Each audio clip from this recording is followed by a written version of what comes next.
love the chase and the hunt, and I set the pace when I'm running. I always take what I want and I always give it 100.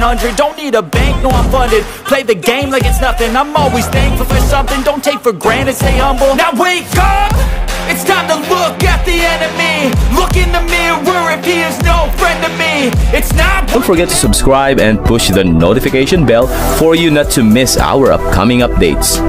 Now let's get started. Bab 1616. Roni sadar ketika dia berkata, "Ayah, mungkinkah organisasi Drakmar marah kepada kita karena Asmodeus? Apakah menurutmu mereka melakukan ini untuk memberi kita peringatan?" Asmodeus, bos selatan, sadar ketika dia menyadari bahwa karena dialah yang memerintahkan Asmodeus untuk menyerang keluarga Gumelar dan organisasi Drakmar telah berhasil melacak Asmodeus. Kemungkinan organisasi Drakmar mengetahui kemitraan antara bos selatan dan Asmodeus. Asmodeus adalah salah satu dari 8 penjahat teratas dalam daftar kriminal, dan kemitraan bos selatan dengannya telah memprovokasi organisasi Drakmar. Oleh karena itu wajar untuk berasumsi bahwa organisasi Drakmar menangkap Black Mamba dan menutup salah satu properti keluarga Broto sebagai peringatan kepada bos selatan. Itu benar, itu pasti. Kurasa mereka mengejarku karena Asmodeus, gumam bos selatan dengan muram.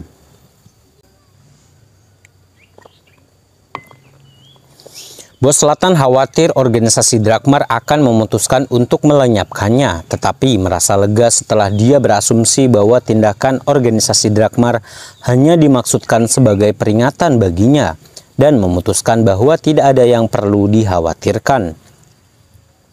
Namun bos selatan tahu lebih baik untuk tidak mengabaikan peringatan organisasi Drakmar dan segera menyadari dia harus tetap bersikap rendah hati untuk saat ini karena dia tidak mampu melintasi organisasi Drakmar. "Ayah, apa yang harus kita lakukan sekarang?" Roni pun bertanya. "Karena organisasi Drakmar mengincarku, kita harus membuat rencana yang lebih rinci untuk mengambil alih grup Bio Farma," kata bos selatan sambil berpikir.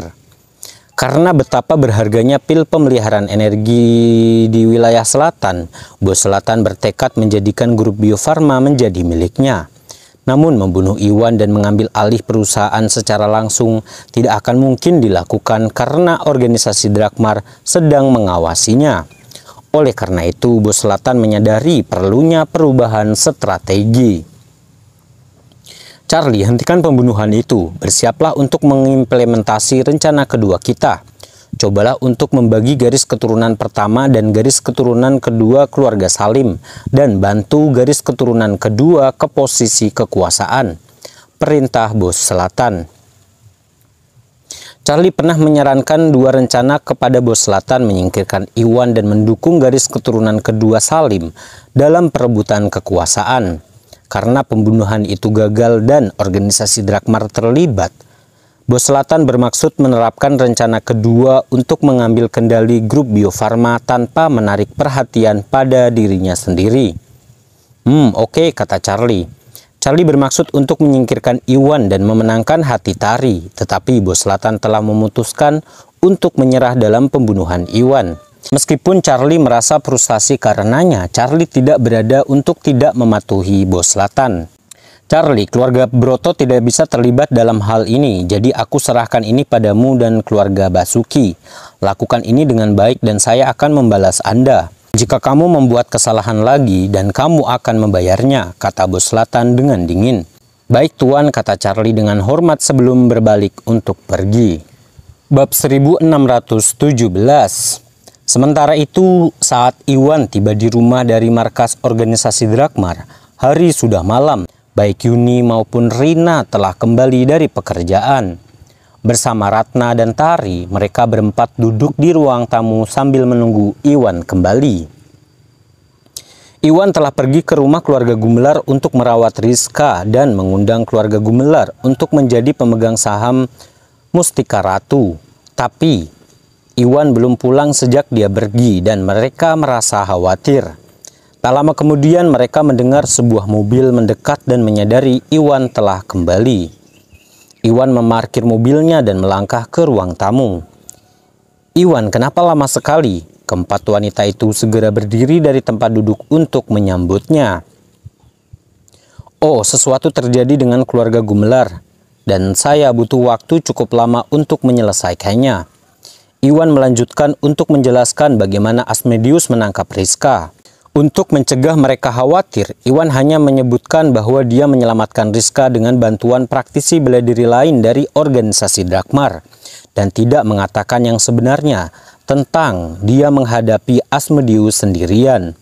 Jika Tari dan yang lainnya mengetahui bahwa Iwan nyaris lolos dari kematian dalam pertarungan dengan Asmodeus, mereka akan marah padanya karena ceroboh. "Aku bahkan tidak tahu hal seperti itu terjadi. Untung orang jahat itu sudah pergi dan Nona Gumelar baik-baik saja." Keempatnya akhirnya mengerti kenapa Iwan pulang larut malam. "Ngomong-ngomong, Iwan, bagaimana kabarmu saat kamu meminta keluarga Gumelar menjadi pemegang saham Mustika Ratu Group?" Tari pun bertanya. "Ya, Agus setuju dan mengirim Rizka untuk bekerja di Mustika Ratu Group," kata Iwan. "Oh, benarkah? Itu hebat." Para wanita sangat bersemangat. Rizka adalah putri tertua keluarga Gumelar, dan dengan bergabungnya Rizka dengan grup Mustika Ratu, Agus pasti akan memberikan sumber daya terbaik bagi perusahaan yang akan sangat bermanfaat bagi pertumbuhan perusahaan. Ratna di sisi lain tetap skeptis. "Iwan, Nona Gumelar baru saja pulih dari kondisinya dan perlu waktu istirahat. Jadi mengapa dia menawarkan diri untuk bergabung dengan Mustika Ratu Group? Apakah kamu membujuknya melakukan ini karena dia cantik?" Ratna bertanya dengan tajam. "Membujuk? Ratna, apa yang kamu bicarakan? Apakah aku terlihat seperti orang seperti itu bagimu?" Iwan berkata dengan pasrah. "Siapa tahu, semua pria itu sama saja, dan mereka menginginkan apa yang tidak kamu miliki. Tidak ada yang tahu apakah kamu tertarik pada Rizka Gumelar." Ratna berkata dengan nada menghina. Iwan membuka mulutnya untuk membantah, tetapi Rina mendahuluinya. "Ratna, apakah Rizka secantik itu?" Rina bertanya dengan rasa ingin tahu.